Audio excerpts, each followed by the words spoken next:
Assalamualaikum warahmatullahi wabarakatuh. Hari ini kami akan memaparkan hasil diskusi kami terkait studi kasus teori belajar. Perkenalkan, kami dari kelompok SMA Negeri 1 Biren yang beranggotakan saya sendiri, Azalia Izdihar Azwar, dan sahabat saya, Helvina Haryani. Baiklah, sebelum kita membahas studi kasus teori belajar, saya akan menjelaskan makna dari teori belajar itu sendiri. Teori belajar adalah sekumpulan konsep-konsep dan prinsip-prinsip belajar yang bersifat teoritis dan telah teruji kebenarannya melalui eksperimen yang dilakukan oleh para ahli. Teori belajar sendiri dibagi menjadi beberapa tipe. Yang pertama yaitu teori belajar behavioristik, yang kedua teori belajar sosial kognitif, yang ketiga teori belajar konstruktivisme, dan yang keempat adalah teori belajar humanistik. Untuk pembahasan lebih jelas akan dijelaskan oleh sahabat saya Helvina Haryani. Saya Helvina Haryani akan menjelaskan apa itu teori behavioristik. Teori pembelajaran behavioristik merupakan teori pembelajaran yang mengamati perubahan tingkah laku seseorang akibat adanya interaksi antara stimulus dan respon. Contohnya, ketika guru memberikan studi kasus kepada murid, secara tidak langsung guru telah memberikan stimulus. Kemudian ketika murid mendengar dan berpikir bahwa apa yang telah disampaikan oleh guru, artinya murid tersebut telah merespon stimulus yang diberikan. Teori belajar ini memiliki faktor penting, yaitu positive reinforcement atau penguatan positif dan negative reinforcement, yaitu penguatan negatif. Positive reinforcement adalah suatu tindakan penguatan yang dilakukan secara terus-menerus yang dilakukan oleh guru sehingga dapat memperkuat ingatan terhadap materi belajar. Sedangkan negative reinforcement adalah suatu tindakan pengurangan stimulus yang dilakukan oleh guru terhadap murid sehingga materi yang telah disampaikan akan mudah terlupakan. Pendidik yang menganut pandangan ini berpendapat bahwa tingkah laku siswa merupakan reaksi terhadap lingkungan dan perubahan tingkah laku adalah hasil dari belajar. Selanjutnya, yang kedua ada teori belajar sosial kognitif. Teori belajar sosial kognitif adalah teori yang muncul setelah teori belajar behavioristik. Teori ini dicetuskan oleh Albert Bandura. Jadi teori ini berpandangan bahwa tidak hanya perilaku saja yang berpengaruh pada belajar, tetapi juga faktor lingkungan sosial dan faktor kognitif peserta didik. Jadi tidak hanya reward dan punishment aja yang berpengaruh terhadap belajar, tetapi juga faktor sosial dan faktor kognitif dari peserta didik. Selanjutnya yang ketiga adalah teori konstruktivisme, merupakan teori belajar yang menempatkan peserta didik sebagai individu yang membangun pemahaman dan memahami informasi secara aktif. Konstruktivisme dikenal sebagai pendekatan yang memandang bahwa setiap individu dalam membangun pemahaman serta pengetahuan mereka sendiri melalui berbagai pengalaman yang telah dimilikinya. Ada beberapa hal yang perlu diperhatikan guru dalam melaksanakan pembelajaran konstruktivisme, yaitu yang pertama, mengutamakan pembelajaran yang bersifat nyata dalam konteks yang relevan. Yang kedua, mengutamakan proses. Proses di sini penting, harus benar-benar bermakna. Yang ketiga, menanamkan pembelajaran dalam konteks pengalaman sosial. Yang keempat, pembelajaran dilakukan dalam upaya mengkonstruksi pengalaman. Selanjutnya teori yang belajar yang terakhir yaitu ada teori humanistik, yaitu teori yang berfokus pada kemampuan peserta didik untuk mengarahkan sendiri perilakunya dalam belajar. Apa yang akan dipelajari dan sampai tingkatan mana, kapan, dan bagaimana mereka akan belajar. Inti dari pendekatan ini adalah bagaimana peserta didik belajar mengarahkan diri sendiri, sekaligus memotivasi diri sendiri dalam belajar daripada sekedar menjadi penerima pasif dalam proses belajar. Pada teori belajar ini, aliran humanistik memandang bahwa belajar adalah usaha untuk memanusiakan manusia.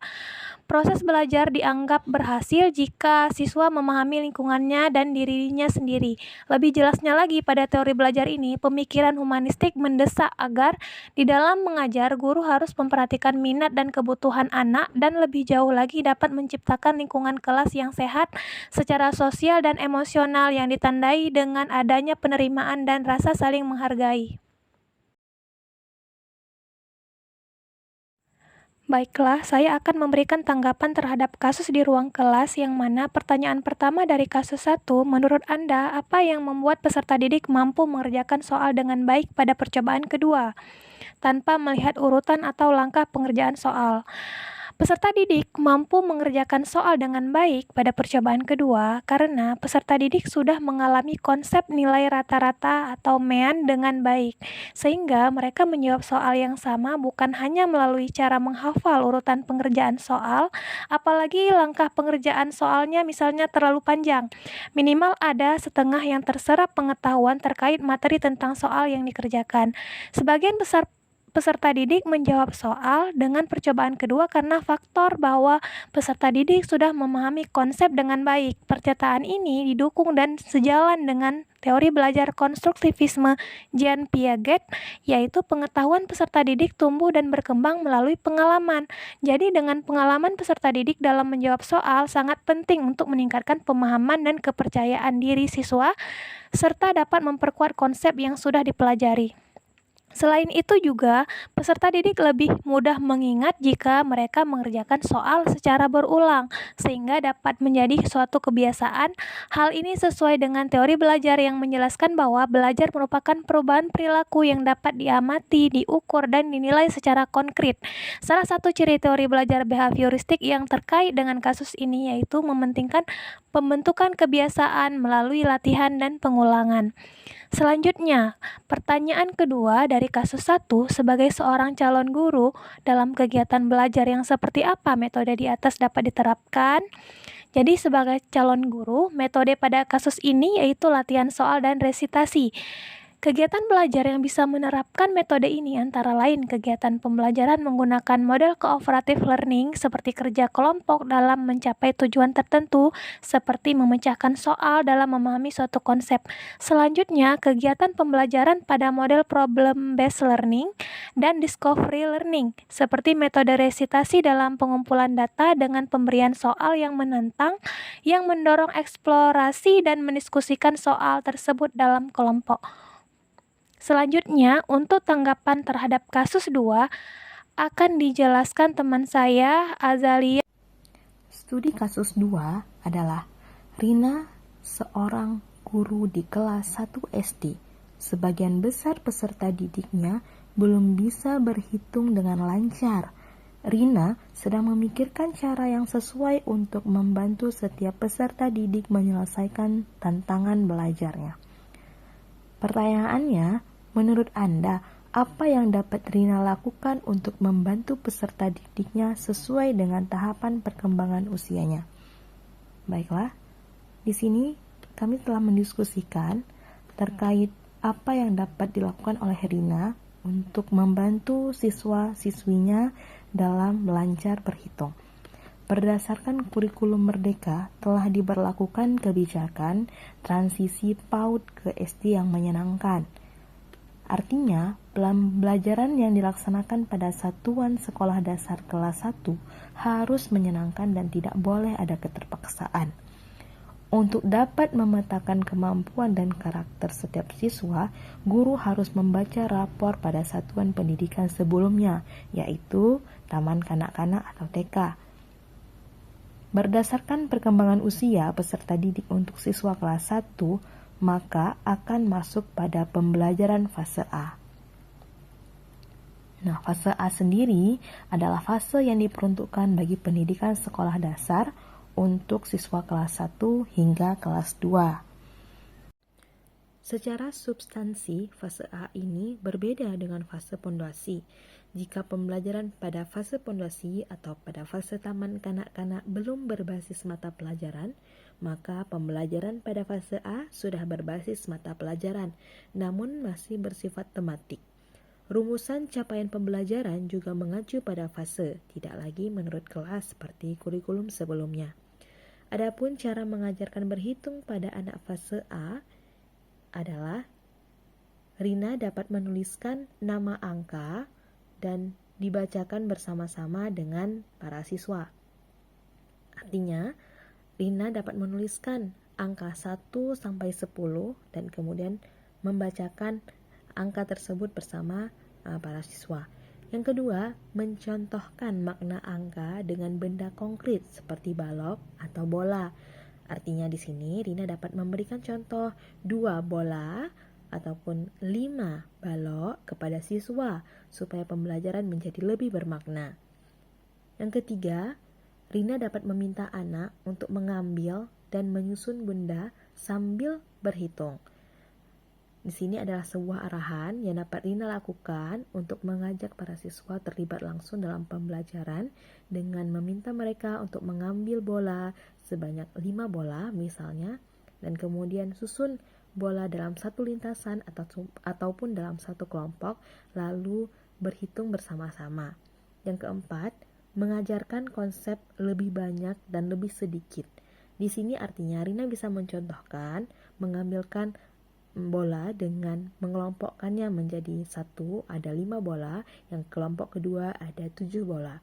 Kemudian meminta siswa untuk berhitung bersama-sama lalu kemudian membandingkannya, mana yang lebih banyak ataupun mana yang lebih sedikit. Yang terakhir yaitu libatkan anak untuk setiap proses dan bawalah suasana yang menyenangkan. Berdasarkan tahapan pembelajaran yang kami sarankan di atas, tahapan ini berkaitan dengan teori belajar, sosial kognitif, dan konstruktivisme. Hal ini berdasarkan pada proses mengamati dan meniru perilaku yang melibatkan siswa dalam proses pembelajaran. Nah, pada teori belajar sosial kognitif, di sini menitik beratkan pada observative learning dan modeling. Artinya, siswa dapat mengamati apa yang diberikan oleh guru, kemudian guru mencontohkan cara berhitung kepada siswa, sehingga pembelajaran diharapkan akan berjalan maksimal dan bermakna. Kemudian pada pembelajaran konstruktivisme, di sini menitik beratkan pada pengetahuan dan pengalaman, serta zone of proximal development.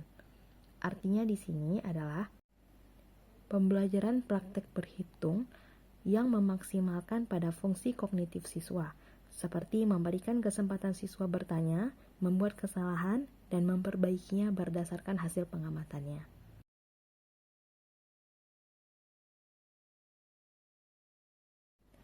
Pertanyaannya, menurut Anda, apakah pertimbangan dan keputusan MADE sudah sesuai? Mengapa demikian? Baiklah, menurut kami, apa yang dilakukan oleh Pak Made sudah sesuai. Mungkin yang menjadi pertimbangan Pak Made tidak mengambil tema gedung pencakar langit adalah sebab di Bali belum ada gedung pencakar langit, sehingga Pak Made memutuskan mengambil tema pantai dan kuliner. Hal ini berdasarkan pada materi yang akan dipelajari, yaitu teks deskripsi. Artinya siswa diharapkan mampu membuat deskripsi atau membayangkan pengalaman visual pantai dan kuliner, kemudian menuliskannya dalam sebuah teks. Pertanyaan kedua, prinsip apa yang Made gunakan dalam kasus tersebut? Elaborasi jawaban Anda dengan menyertakan teori yang berkaitan. Prinsip yang Made gunakan merujuk pada teori belajar sebagai berikut, yaitu prinsip pembelajaran etnopedagogi. Hal ini dengan melihat budaya dan kearifan lokal dari sisi wisata. Kemudian, menurut kami, teori pembelajaran yang cocok untuk tes deskriptif yaitu teori pembelajaran humanistik dan sosial kognitif.